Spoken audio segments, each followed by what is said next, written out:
এই পানিটা বাইরে হয়ে যাওয়ার মতন কোনো অবস্থান নাই। হ্যাঁ, তবে কথা হলো সামনে হাইওয়ে রোড আছে, রোডে এই ক্যানালের মুখ যা লাগছে, কিন্তু এই গ্রাম ছাড়া ওই রাঙা মাটির পথ আমার মন ভুলায় রে। গ্রাম ছাড়া ওই রাঙা মাটির পথ আমার মন। আমরা এখন পেয়ে গেছি চমরপুর প্রাথমিক বিদ্যালয়ের সহকারী শিক্ষককে। তার কাছ থেকে আমরা শুনবো এই অত্র গ্রামের মাঠ এবং কৃষকের কথা। কেমন আছেন? আছি আলহামদুলিল্লাহ। আপনি কেমন আছেন ভাই? হ্যাঁ, আল্লাহর মতো ভালো। ভাই, আপনি মনে হচ্ছে সাথিয়া থেকে আসছিলেন। হ্যাঁ, আগে তো আপনাদের এই রাস্তাটা ছিল না, তখন তো আপনাদেরকে গাগরাখালি হয়ে ঘুরে যেতে হতো, তখন তো অনেক বিড়ম্বনায় পড়তে হতো। তো এই রাস্তাটা হওয়ার পরে আপনাদের কেমন লাগছে আর কি, আপনাদের অনুভূতি কি? অনুভূতি খুবই ভালো লাগছে। আমাদের এলাকার বাসী অনেক দিনের আকাঙ্ক্ষা পূরণ হয়েছে। অনেক ভালো লাগছে। আমাদের এই মাঠের মধ্যে রাস্তাটা হয়ে সব দিক দিয়ে সুবিধা হয়েছে। সবার সঙ্গে এর সাইডে সব এলাকার সঙ্গে যোগাযোগ ব্যবস্থা ভালো হয়েছে। এদিকে আমস, ওয়ালমারি, চমরপুর একই সব সাইড থেকে রাস্তা মোটামুটি ওই সাইড থেকে একসঙ্গে হয়েছে। এই জন্য আমাদের জন্য সবাই এলাকা সব সাইডে যাওয়ার জন্য সুবিধা হয়েছে।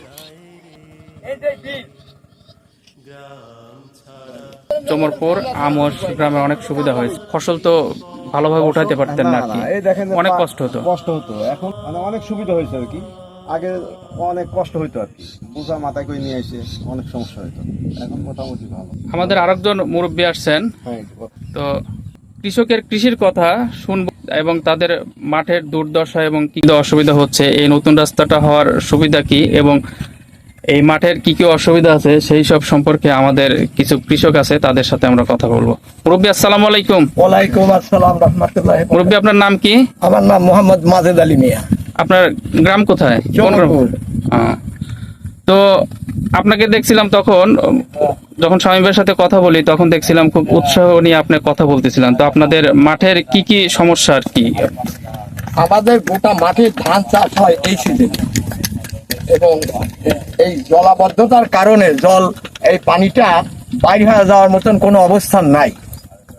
হ্যাঁ, তবে কথা হলো সামনে হাইওয়ে রোড আছে, রোডে এই ক্যানালের মুখ যা লাগছে, কিন্তু এই ক্যানালের মুখটা একটা নিচ দিয়ে সাইফিন দেওয়া আছে, ওই সাইফিনটা 1.5 ফিট হাই।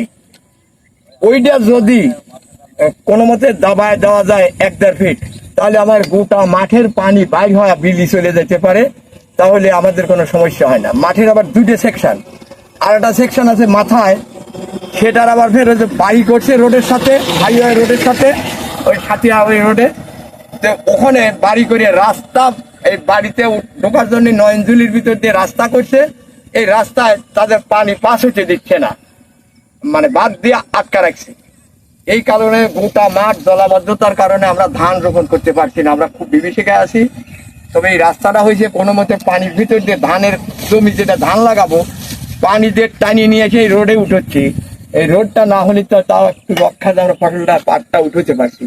ব্যাপক পাটের আবাদ, ধানের আবাদ আমরা করতে পারছি না, গোটা মাঠকে জলাবদ্ধতায়। দর্শক, আপনারা দেখছেন যে মাঠটা ফসলে পরিপূর্ণ থাকার কথা ছিল, সেই মাঠটায় এখন পানিতে পরিপূর্ণ, কোনো ফসল নেই, শুধু পাট ছিল, সেই পাটগুলো এখন কেটে নিচ্ছে। পাট কাটার পরে চাষিরা আর তাদের কোনো এখানে ফসল বপন করতে পারবে না।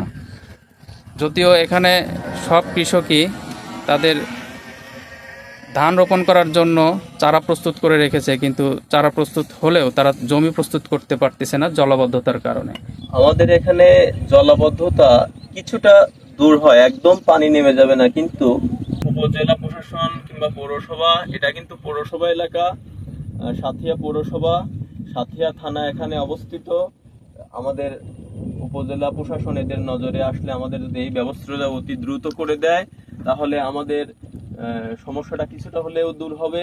আর স্থায়ী সমস্যার সমাধানের জন্য একটা ড্রেনেজ ব্যবস্থা আমাদের অবশ্যই প্রয়োজন।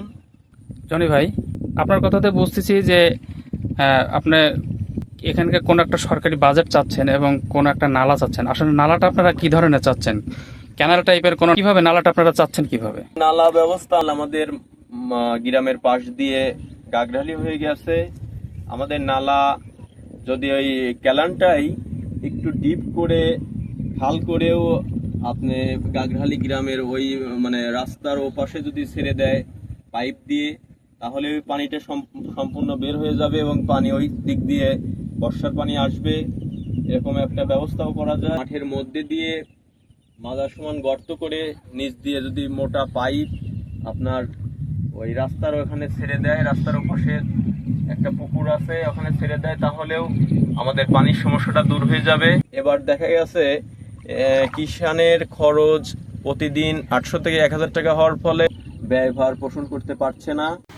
দর্শক, মাটির মানুষ কৃষির কথা ইউটিউব চ্যানেল এবং ফেসবুক পেজ কৃষকের দুর্দশা, সুবিধা অসুবিধা এবং ফসলের রোগব্যাধি নিয়ে প্রতিবেদন করে থাকে।